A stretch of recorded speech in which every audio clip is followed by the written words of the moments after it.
नमस्ते श्रोतागण। कहानी चैनल में आपका स्वागत है। आइए सुनते हैं मृदुला सिन्हा जी की कहानी एक दिए की दिवाली। गणेश किसी से हार मानने वाला नहीं था। मधुबनी के छोटे से गांव के कोने में बसी 10 झोपड़ियों में से एक झोपड़ी उसकी थी। उसका जीजा उसे शहर उठा लाया था। उम्र होगी 15-16 की। यह तो हमारा अनुमान था। जब उसकी माँ को ही बेटा के जन्म की न तिथि न महीना न साल याद थे तो बेटा को क्या पड़ी थी अपना जन्मदिन याद रखने की। उसे कौन सा अपना जन्मदिन मनाना था और हर जन्मदिन पर मोमबत्ती की एक संख्या बढ़ानी थी। गणेश, तुम कितने साल के हो? मेरे बेटे ने पूछा था। हम आ, हम 10 साल के हैं। चल हट, मूछ निकलने को आई। और 10 साल का है, झूठा कहीं का। वह रोनी सूरत बनाकर मेरे पास आ गया। मम्मी, मैं 10 साल। हाँ हाँ, तुम 9 साल के ही हो। जाओ, काम करो, डस्टिंग कर लो, गमलों में पानी डालो।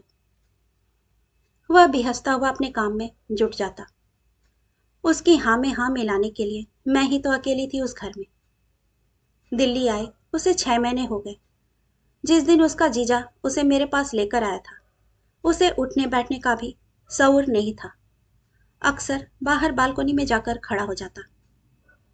आसमान या सामने पार्क की हरी भरी धरती पर निगाहें टिकाए पता नहीं क्या सोचता रहता।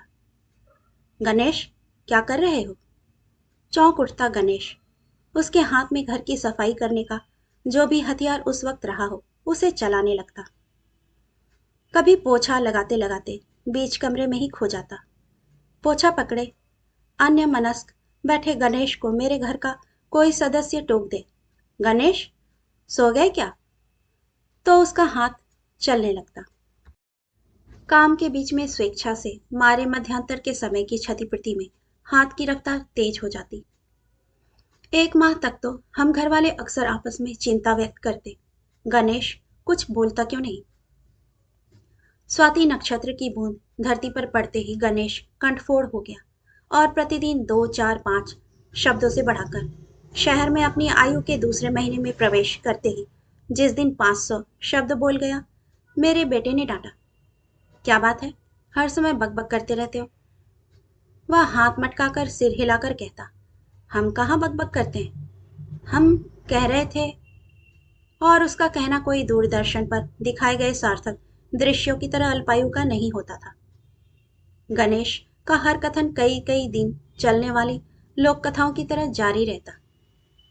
हमें इतना अवश्य मालूम पड़ गया था कि 6 महीने में 6 क्षण के लिए भी गांव, खेत खलिहान, झोपड़ी और माँ से उसका बिछोह नहीं हुआ था। अपने पीछे छोड़ आए गांव और परिवेश के प्रति कोई हीन भाव भी नहीं था उसके मन में। उस दिन बड़े मनोयोग से खीर बनाई थी मैंने। पूछा, गणेश खीर खाई, कैसी लगी? इस विश्वास के साथ कि गणेश की जीवा पर 4 लीटर दूध में 100 ग्राम चावल और मेवे वाली खीर शायद पहली बार पड़ी होगी। मेरी खीर की प्रशंसा कहाँ करता वह तो अपनी माँ द्वारा बनाई 1 पाव दूध, ½ किलो चावल, 2 लीटर पानी और ½ किलो गुड़ में बनी खीर के स्वाद में डूब गया। हे मम्मी, आ हमरो माई खीर बन बईत रहे, बड़ा मीठ, मुंह से न छूटे। हे हमर बाबू खूब खाइत रहे खीर, पूरा थाली भर के। हे फगुआ के दिन भर थाली खीर देलक हमर माए। हे उसकी माँ ने भी होली के दिन अवश्य खीर बनाई होगी, पर मेरी खीर और उसकी माँ की खीर के रूप रंग स्वाद में अंतर का अनुमान तो मुझे था। गणेश ने हल्के से भी मेरी खीर की प्रशंसा नहीं की। लगता है मेरे द्वारा दी गई एक छोटी सी कटोरी में 4 चम्मच खीर थामे वह अपने अतीत में पहुंच माँ द्वारा पूरी थाली भरकर परोसी गई खीर के स्वाद में डूब गया। मेरी खीर का स्वाद उसकी जीवा पर उतरा ही कहाँ। उसके द्वारा यही गति मेरे घर में बने अन्य व्यंजनों की भी होती। किचन में बेसन की सब्जी, मक्की की रोटी, सूजी का हलवा बनना प्रारंभ हो, गणेश शुरू हो जाता। हे हमरो माई बन बईत रहे, आ और फिर अपनी माँ द्वारा उस व्यंजन के बनाने की कथा का श्री गणेश करवा इति श्री भागवत कथा प्रथमों अध्याय के लिए कहाँ थमता था।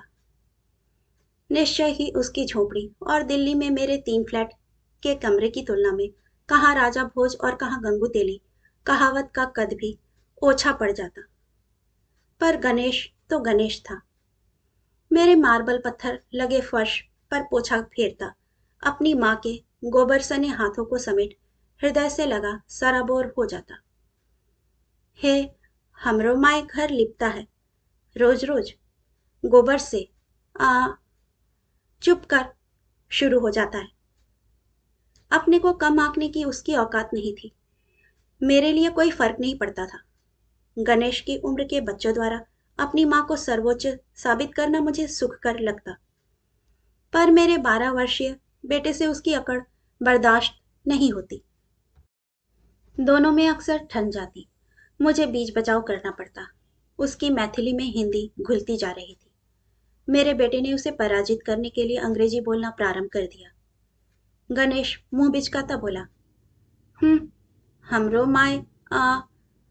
हम सब ठहाका मारकर हंस पड़े। वह चुप हो गया, पर चेहरे पर शर्मिंदगी नहीं थी। हम जैसे नासमझों को अपनी ना समझा पाने की बेबसी अवश्य थी। जबरन हंसी रोकती मैं बोली, क्या तुम्हारी माई भी अंग्रेजी बोलती है? हम सबके बीच हंसी का एक और ज्वार उठा, पर गणेश हंसा नहीं। पहली बार गंभीर हो गया। दिन भर गंभीर ही रहा। शाम को उसे सहज बनाने के लिए मैंने पूछा, गणेश क्या बात है? कुछ नहीं, मुंह फेर कर वह बालकनी में चला गया। मैं उसके सामने जाकर खड़ी हो गई। वह निर्निमेष आकाश निहार रहा था। आकाश ने भी निराश नहीं किया उसे। जल की 2 बूंदें तैर उठी उसकी गर्वीली आंखों में। नयन नम हुए थोड़ी देर के लिए ही सही। गणेश, माँ की याद आई क्या? मेरे स्नेह के 2 बोल उसे आश्वस्त कर गए। सदा की तरह अपनी बत्ती सी चमकाते हुए बोला, हे, हमर माई अंग्रेजी नहीं बोलती। हम जब दिल्ली आ रहे थे, हमर माई बोली, अंग्रेजी पढ़ लेना, तभी दिल्ली में टिक पाओगे। वही हम कह रहे थे कि भैया से हम भी अंग्रेजी सीखेंगे। ठीक है ठीक है, अभी हिंदी पढ़ना शुरू किया है, हिंदी पढ़ लो, फिर अंग्रेजी भी सिखा दूंगी। अब झटपट दूध ले आओ और कपड़े सब उठाओ। मेरे स्नेहिल 2 बोल से अधिक उसके मन की बात निकल जाने से उसके मन का मलिन धुल गया था, और मेरा मन निश्चिंत हुआ था कि वह हर्षित होता दूध का डिब्बा उठाने किचन में चला गया था।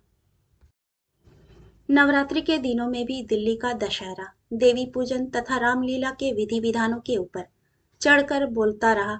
उसके गांव का देवी पूजन मेला, लाल चमका हुआ साड़ी पहनकर उसकी मायका मेला देखने जाना, मेले में 50 पैसे का गुब्बारा और 1 रुपए का बताशा खरीदना, माँ के ललाट पर बड़ी सी टिकुली का चमकना, उसके पाँवों में पहली बार हवाई चप्पल का पड़ना, और ना जाने क्या क्या। अब दीपावली की बारी थी। इधर मेरे घर की रंगाई पुताई साफ सफाई प्रारंभ हुई, उधर गणेश की माँ की झोपड़ी के झाड़ पोंछ लिपाई पुताई का आंखों देखा हाल मेरे घर रूपी आकाशवाणी के स्पेशल गणेश कथा चैनल पर प्रसारित होता रहा। मुझे यह तो अंदेशा था ही कि दिल्ली की दीपावली को भी उस चैनल का उद्घोषक फीका ही करार कर देगा। समय का इंतजार था। दीपावली के 2-3 दिन पूर्व से ही प्रारंभ हुए बम पटाखे की आवाज उसके कानों में पड़ते ही पूछ बैठा, ई क्या हुआ मम्मी? ई कैसी आवाज है? दिवाली आ रही है ना, बच्चे पटाखे और बम फोड़ रहे हैं। अभी क्यों? आज तो दिया बत्ती नहीं है ना।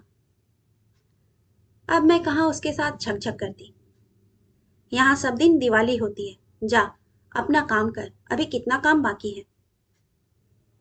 हे मम्मी, हमरो माय अपन टीन वाला पेटी धोयले होतई है। वही पेटारी में माय के चमका हुआ साड़ी और 1-2। चुप करना, समझ गई। तुम्हारी माँ के पास पेटारी भी है, अच्छी साड़ी भी है, तुम्हारे घर में सब चीजें हैं। अब इन चारों गोदरेज की अलमारियों को तो साफ कर। सारी दीवार अलमारियों, किचन के ऊपर खाने में पड़े 50 पीतल, कांसे और स्टील के बर्तन बाकी हैं। मैं स्वयं उसके साथ साफ सफाई में हाथ बटाती काम के बोझ से दबी जा रही थी। पर गणेश था कि ना मेरी भरी अलमारियों ना ढेर बर्तनों के बोझ तले दबने को तैयार। मुझे भी कहाँ पड़ी थी उसकी स्मृतियों को काटने छांटने की। हे मम्मी, हमर माय दिया बत्ती के रात। चुप करना, अभी दिवाली बीत जाने दे, फिर सुनाना अपनी माई द्वारा मनाई गई दिवाली वृतांत। आराम से बैठकर सुनूंगी। वह चुप कहाँ हुआ। किचन में मिठाइयाँ बनाती, अल्पना करती, दिया जलाती मैं उसे चुप कराती रही। वह कहाँ मानने वाला था। रात्रि के 10 बजे के बाद वह अचानक चुप हो गया। पटाखे छोड़ने, बम फोड़ने मेरे बेटे के साथ नहीं गया। मेरे बेटे के अनुग्रह पर भी नहीं। मेरे बेटे ने कहा, चलना गणेश, छत पर चल, बम फोड़ेंगे। मैं तुम्हारे माई की दिया बत्ती वाली कहानी सुन लूंगा, चलना। उस मनुहार का कोई असर ना हुआ उस पर। छत के कोने में जाकर खड़ा हो गया। पटाखों की आवाज सुनता रहा, शायद रात भर। सुबह हमारी आंखें भी देर से खुली। मैंने आवाज लगाई, गणेश, गणेश। वह नहीं आया। मैं छत पर गई।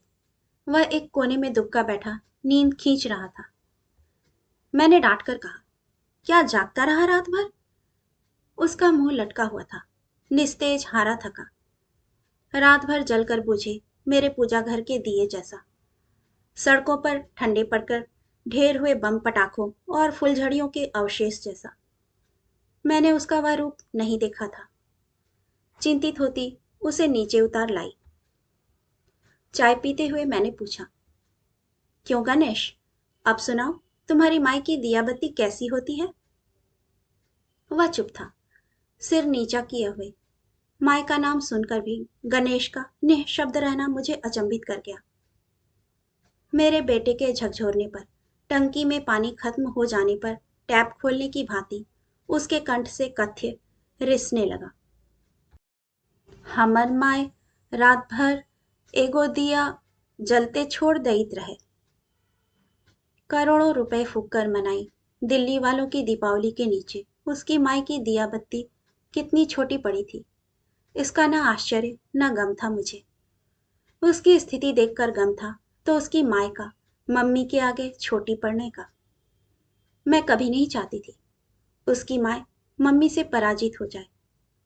गणेश की माई तो माई थी, उसके लिए अपराजिता। उसने एक ही दिए की दीपावली मनाई तो क्या। कहानी सुनने के लिए आपका धन्यवाद।